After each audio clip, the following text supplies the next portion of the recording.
I humiliated a good man for being poor when he proposed. He walked away, found real love, and is raising a family while I collected rich boyfriends and an empty life. I'm 34 years old and I just got home from a grocery store where I saw the man I destroyed proposing to his daughter in the cereal aisle. Not proposing. The little kid kind. She was maybe 4. Sitting in the cart. He got down on one knee with a ring pop and said, "Will you be my best friend forever?" She said, "Daddy, you already are." He picked her up. She buried her face in his neck. His wife was standing behind them laughing and recording it on her phone. I stood at the end of the aisle holding a basket with one salad and a bottle of wine and watched the life I threw away play out in real time 12 feet from the deli counter. His name is Robert. And 7 years ago I humiliated him in front of my entire family because he proposed to me with a ring he could afford instead of one I thought I deserved. Let me tell you who Robert was. And then let me tell you who I was.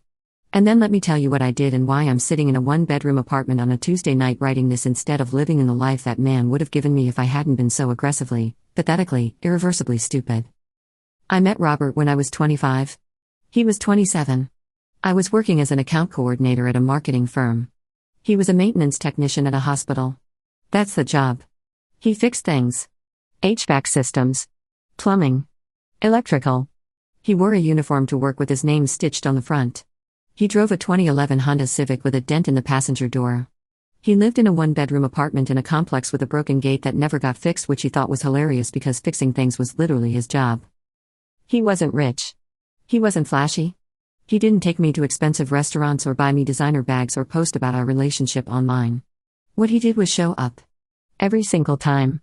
Without exception. Without conditions. When my car broke down at 11 p.m. on a Wednesday, he drove 40 minutes in the rain to come get me. Didn't complain. Didn't mention it the next day. Just showed up. When I got food poisoning on my birthday, he canceled the reservation he'd been planning for 2 weeks and sat on the bathroom floor with me for 4 hours holding my hair back and reading me articles from his phone to distract me. When my dad had his knee surgery, Robert took 3 days off work without being asked and drove my mom to and from the hospital every morning because she didn't like driving on the highway. My dad loved Robert. My mom loved Robert. My younger brother Chris thought Robert was the coolest person alive because Robert taught him how to change his own oil and fix a leaking faucet and build a shelf from scratch in one afternoon. Everyone saw what Robert was. Everyone except me. Because here's who I was at 25. I was Brittany Collins, daughter of a man who worked at a shipping warehouse and a woman who cut hair out of a home salon. Middle class. Regular. Nothing wrong with where I came from. But somewhere between high school and that marketing job, I developed a vision of what my life was supposed to look like. And that vision had a price tag. I watched my college friends marry men with salaries. 6 figures. Corner offices. Watches that cost more than Robert's car. I saw their engagement photos on Instagram. The rings. The vacations. The houses. And I started keeping score. I started measuring love in dollars.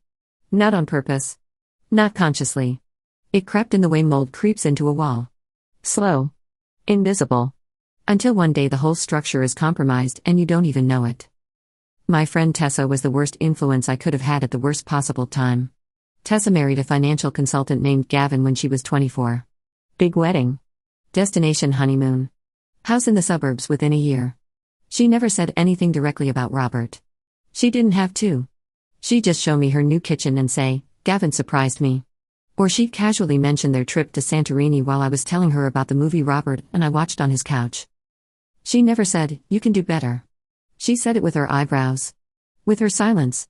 With the way she'd look at Robert's Honda in the driveway and say nothing. I started noticing things about Robert that never bothered me before. The uniform. The apartment. The dent in the door. The fact that date night was usually cooking at home because he was careful with money. Not broke. Careful. He had savings. He had a retirement account. He was disciplined. But he wasn't flashy and I needed flash because I thought flash meant value. Robert and I dated for 2 years. Good years. Real years. He never raised his voice at me. Never gave me a reason to doubt him. Never played games. He was consistent the way gravity is consistent. Always there. Always steady. And I treated that steadiness like a flaw because it wasn't exciting enough for the version of my life I'd built in my head. He proposed on a Saturday in March. At my parents' house. During a family dinner. My parents were there. Chris was there. My aunt and uncle were there. It was intentional. He wanted my family around because he knew how much they meant to me. He planned it with my mom. She helped him set it up. He stood up from the table, pulled out a small box, got on one knee. The ring was a quarter-carat diamond on a white gold band. He'd saved for it for 5 months. I found that out later from my mom. 5 months of setting aside money from every paycheck. He even picked up extra shifts to afford it. He went to 3 different jewelers before choosing that one because the woman at the third store helped him pick a setting that caught light the best. He said, "Brittany, you are the best thing in my life, and I want to spend the rest of it making you happy. Will you marry me?" And I looked at the ring. Not at him. Not at his face. Not at the man on one knee who had driven through rain for me and sat on bathroom floors for me and taken days off work for my father. I looked at the ring. And it was small. And it wasn't what Tessa had. And it wasn't what I'd been picturing when I scrolled Instagram at midnight imagining my own engagement post. I laughed. Not a happy laugh. A short laugh. A laugh that came from the ugliest part of me. The part that kept score. The part that measured love by carat weight. I said, "Is this a joke?" The table went silent. Robert's face. I'll never forget it as long as I live. The hope didn't drain slowly. It collapsed. All at once. Like a building with its foundation pulled out. He said, "What?" I said, "Robert. Look at it." My mother said, "Brittany." I said, "Mom. Look at it. You can barely see it. Am I supposed to show this to people?" My father put his fork down. Chris stared at the table. My aunt covered her mouth. Robert was still on one knee. Still holding the box. His hand was shaking. Not from nerves anymore. From something else. Something I put there. I said, "I love you but I can't say yes to this. It's embarrassing. I'm sorry but it is." He closed the box. Stood up. Looked at me for about 5 seconds. Didn't say a word. Picked up his jacket from the back of the chair. Walked to the front door. My mother stood up. She said, "Robert, wait. Please." He stopped at the door. Didn't turn around. He said, "It's okay, Mrs. Collins." She answered the question. And he left. My mother looked at me with an expression I'd never seen from her before. Not anger. Something past anger. Grief. She looked at me like something in me had died and she'd just watched it happen. My father said, "Brittany. That man saved for 5 months to buy you that ring." I said, 5 months for that?" Chris pushed back from the table and went to his room. He was 19. He didn't talk to me for 2 weeks. My aunt said, "That boy drove your mother to the hospital every day for 3 days. He didn't ask for gas money. He didn't ask for a thank you. And you just laughed at him in front of his entire future family." I went home that night believing they were all being dramatic.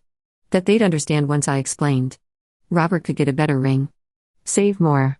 Try again. I wasn't saying no. I was saying not yet.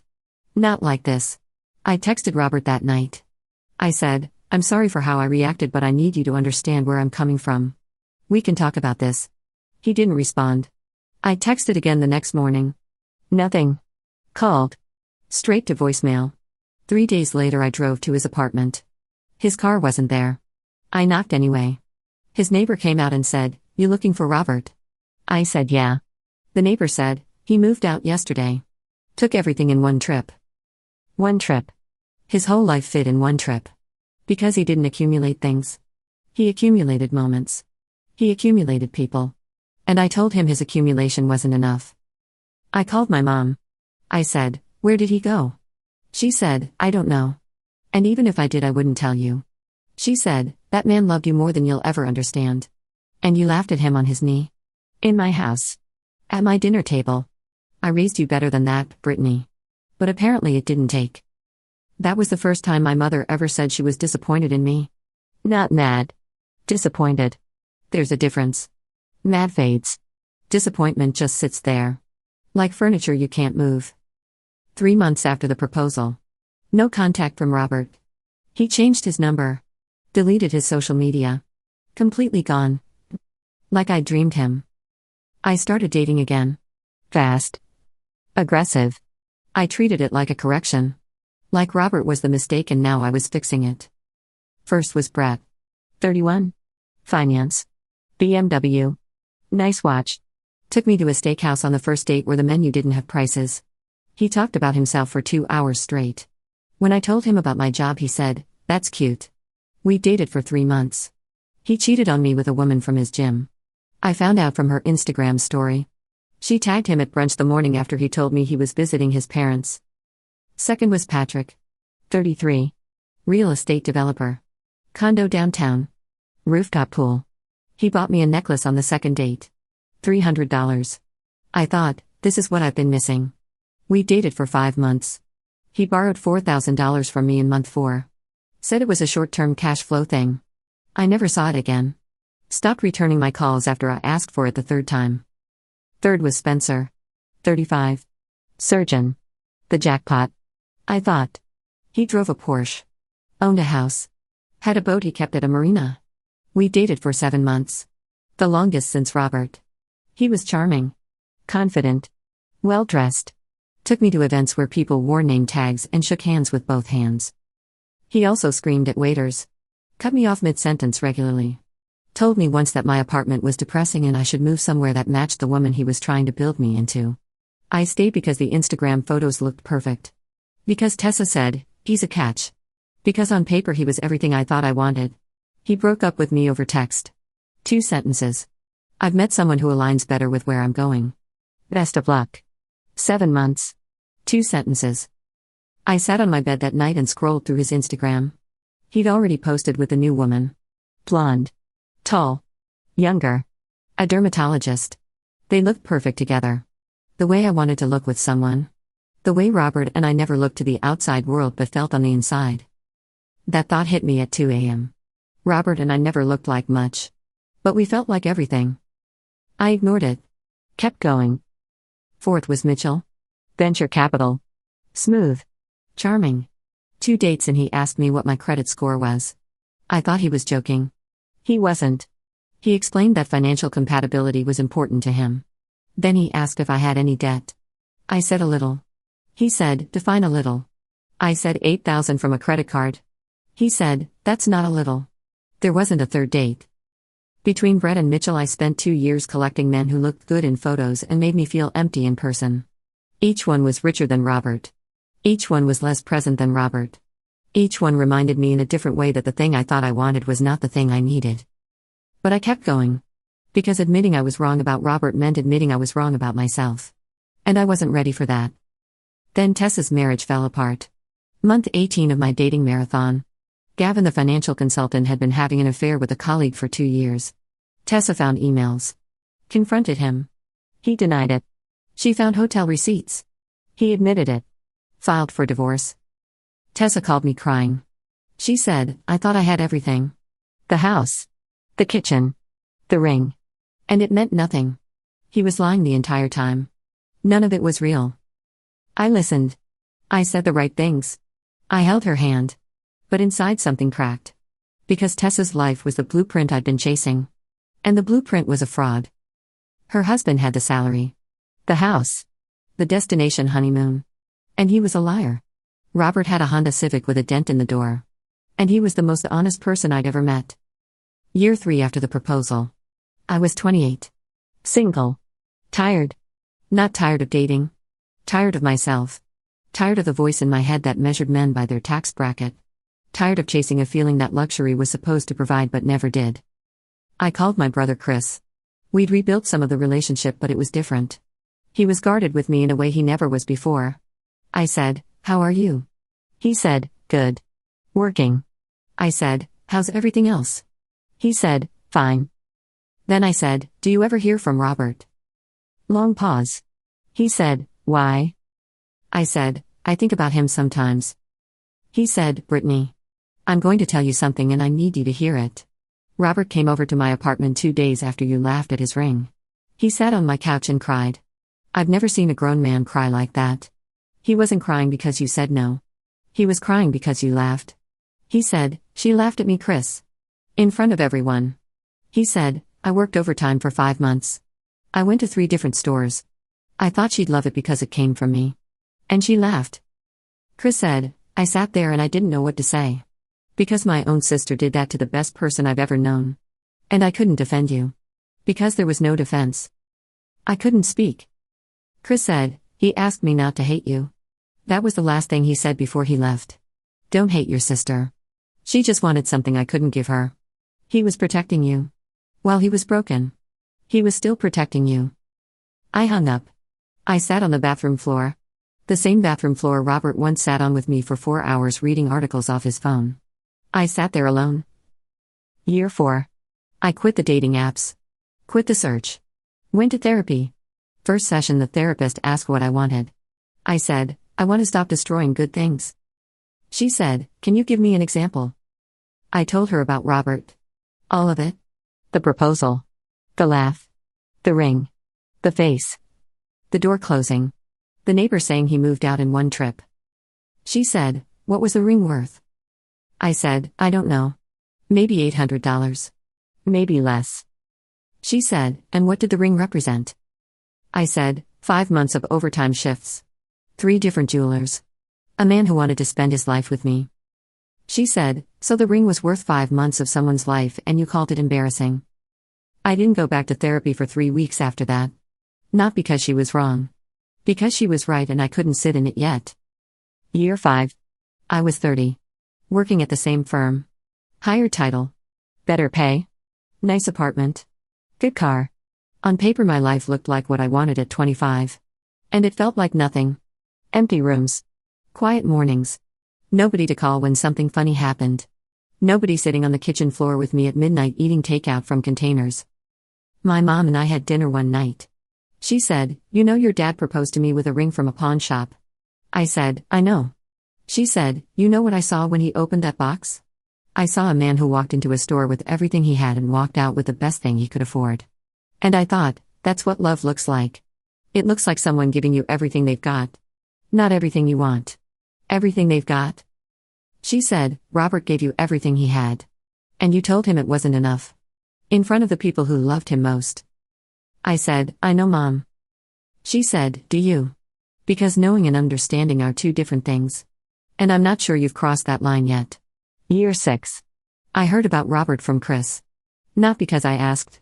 He mentioned it casually. He said, I ran into Robert at a hardware store. I said, how is he? Chris paused.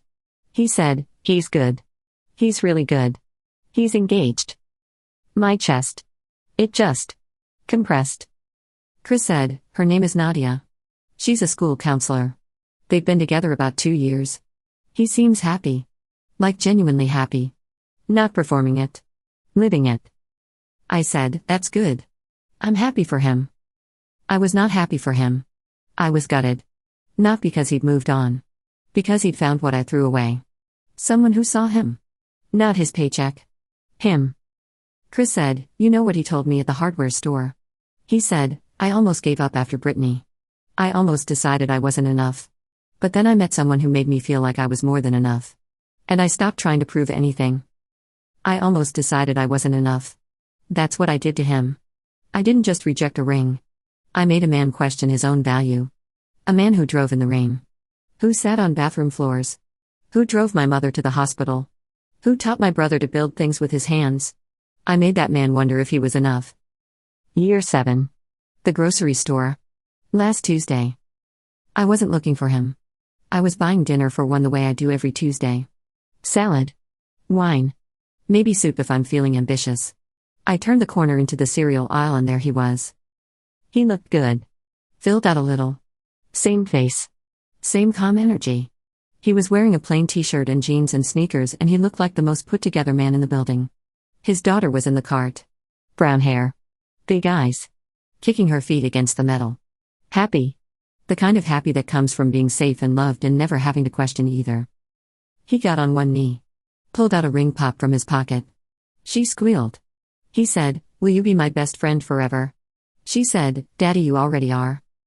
His wife was behind him. Nadia. I knew it was her before I even confirmed it. She was laughing. Recording on her phone. She was wearing a simple ring on her left hand. I couldn't tell you the size. Didn't matter. She wore it like it was the most valuable thing she owned. I stood there. 12 feet away. Holding my basket. Salad. Wine. One person's dinner. Watching a man I laughed at create a moment of pure joy in a cereal aisle on a random Tuesday because that's who he was. That's who he always was. He didn't need money to make people feel loved. He just needed to show up. And he showed up every single time. For everyone except me. Because I told him his showing up wasn't enough. He didn't see me. Or if he did, he didn't show it. They turned the corner. His daughter's laugh echoed down the aisle. Then they were gone. I paid for my salad and wine. Drove home. Sat at the kitchen counter. Alone. Like every Tuesday. Like every Wednesday. Like every other day that ends with me in this apartment with nobody to call and nothing to show for the life I thought I was building. Tess is divorced now. Living in an apartment smaller than the kitchen she used to brag about. Brett got married. Patrick owes money to 3 other women I eventually connected with online. Spencer is on his 3rd girlfriend since me. Mitchell deleted his dating profiles entirely. None of them were real. None of them were building anything. They were performing wealth the way I was performing standards. And Robert. The man in the Honda Civic with the dent in the door. The man who wore a uniform with his name stitched on the front. The man who saved for 5 months and went to 3 different stores and got on one knee at my parents' dinner table because he loved me enough to want my family there when he asked. That man is in a grocery store making his daughter laugh with a ring pop. And I'm eating salad alone. My mother told me something last month that I haven't stopped thinking about. She said, "You know what's funny? Your father proposed with a pawn shop ring and we've been married 37 years. He still can't afford a big diamond. You know what he can afford? Showing up. Every single day. That's the currency, Brittany. And you rejected it because you couldn't post it on Instagram." I didn't have a response. Because she was right. She's been right this whole time. Everyone was right. My mom. My dad. Chris. My aunt. Even the neighbor who watched Robert pack his entire life into one trip and leave. Everyone saw what Robert was worth except the woman he loved. I don't date anymore. Not because I've given up. Because I'm not ready. I'm not safe for someone else yet. I'm still the woman who measured a man's love by the size of a diamond. I'm still the woman who laughed. Until I fix that. Until I understand in my bones and not just my brain that love is a man sitting on a bathroom floor at midnight reading you articles about penguins because you're sick and he wants you to smile. Until I understand that that is the diamond. I have no business being in someone else's life. Robert doesn't know I saw him at the grocery store. He doesn't know I think about him. He doesn't know that the laugh I let out 7 years ago is the loudest sound in my memory. Louder than any compliment any rich man ever gave me. Louder than any silence in this apartment. He's not mine anymore. He was never supposed to be mine. Because I didn't deserve what he was offering. Not because I'm unworthy. Because I was unwilling. I was unwilling to see value in a man who gave me everything he had just because everything he had didn't look like what I'd been trained to want. A quarter-carat diamond on a white gold band. 5 months of overtime. 3 jewelers. A man on his knee in front of the people he wanted to call family. And I said, "Is this a joke?" I think about that ring every time I look at my bare left hand. I think about what it cost him. Not in money. In courage. In hope. In the 5 months of believing I'd say yes. My apartment is nice. My car is nice. My job is good. My bank account is fine. I have everything 25-year-old Brittany thought she wanted. And none of it keeps me warm at 1 a.m. when the apartment is quiet and the wine is finished and the only voice in my head is a man saying, "She laughed at me, Chris. I thought she'd love it because it came from me." He was right. It should have come from him. That should have been enough. He should have been enough. He was always enough. I just couldn't see it through the price tag I put on my own happiness. Ring pops don't cost anything. And his daughter's face when he gave her one was worth more than every diamond in every store he walked into 7 years ago. That's the thing about love. The real kind. It doesn't need a receipt. I needed a receipt. And now I eat dinner alone.